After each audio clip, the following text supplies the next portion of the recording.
দেশ বিদেশে থাকা প্রত্যেকটা বাংলাদেশিকে সবাইকে অনেক ধন্যবাদ জানাতে চাই যে একটা সিনেমা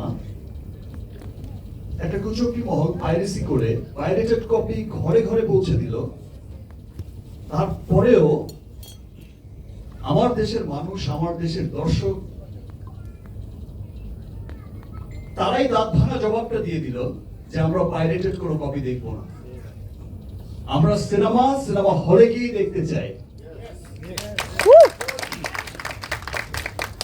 সো সত্যি আমি তাদের কাছে অনেক অনেক অনেক কৃতজ্ঞ যারা এরকম হিডেন ভালোবাসা আমাকে সবসময় দিয়ে যাচ্ছেন। আমাকে ভালোবেসে হোক, বাংলা চলচ্চিত্রকে ভালোবেসে হোক, বাংলা সংস্কৃতিকে ভালোবেসে হোক, সবাই যে ছুটে আসছে, সবাই যে উপলব্ধি করছেন যে আমরা আমাদের সিনেমার মাধ্যমে, বিকজ আমরা সবাই জানি যে সিনেমা হচ্ছে সবচেয়ে শক্তিশালী একটা মাধ্যম যেখানে মানুষ বিনোদনের মধ্য দিয়ে তার দেশ, তার কৃষ্টি, কালচার, তার সভ্যতা, তার সমস্ত কিছুকে পুরো বিশ্বের কাছে তুলে ধরে। সো আজকে আমাদের সেই সিনেমা যখন পুরো পৃথিবীময় ছড়িয়ে যাচ্ছে, খুব গর্বের একটা অহংকার নিয়ে যাচ্ছে যে একটা হলিউডি সিনেমার সাথে একটা বলিউডি সিনেমার সাথে টেক্কা দিয়ে চলছে, সেই সময় এসে আমি গতবারও দেখেছি যে বরবাদেও যেমন খুব অল্প সময়ের মধ্যেই পাইরেসি হয়ে গেছে, এবার তো প্রথম সপ্তাহেই হয়ে গেছে। রাফি যে কথাটা বললো যে অন্য আর কোনো সিনেমা না, যে সিনেমাটা এগিয়ে যাচ্ছে, যে সিনেমাটা বিশ্ব জয় করছে, সেই সিনেমাটাকেই টার্গেট করা হচ্ছে।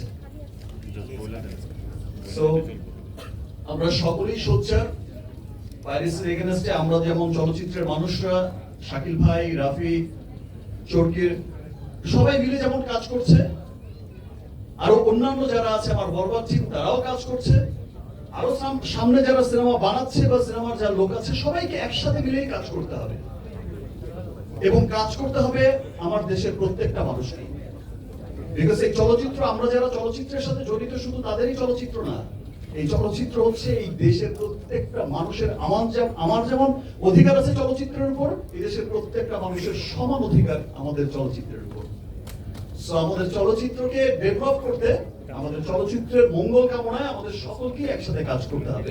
যেভাবে আপনারা সাপোর্ট করে যাচ্ছেন, যেভাবে আপনারা পাইরেসির হওয়ার পরেও এই যে শো চলছে 40টা, 50টা, 60টা হাউসফুল ব্যাকআপ দিচ্ছেন, এই যে ভালোবাসা দেখাচ্ছেন, তেমনি করে এই ভালোবাসা নিয়ে সেই পাইরেট, সেই সমস্ত কুচক্রী মহলকেই রুখতে হবে, প্রতিবাদ করতে হবে, বিরুদ্ধে গিয়ে দাঁড়াতে হবে যে আমরা আমাদের দেশের চলচ্চিত্রকে ধ্বংস হতে দেব না। আমরা একসাথে মিলে ইনশাআল্লাহ আমাদের চলচ্চিত্রকে আরো অনেক অনেক দূরে এগিয়ে নিয়ে যাব। ধন্যবাদ জানাচ্ছি আমাদের আইন শৃঙ্খলা বাহিনীকে, আমাদের পুলিশ বাহিনীকে।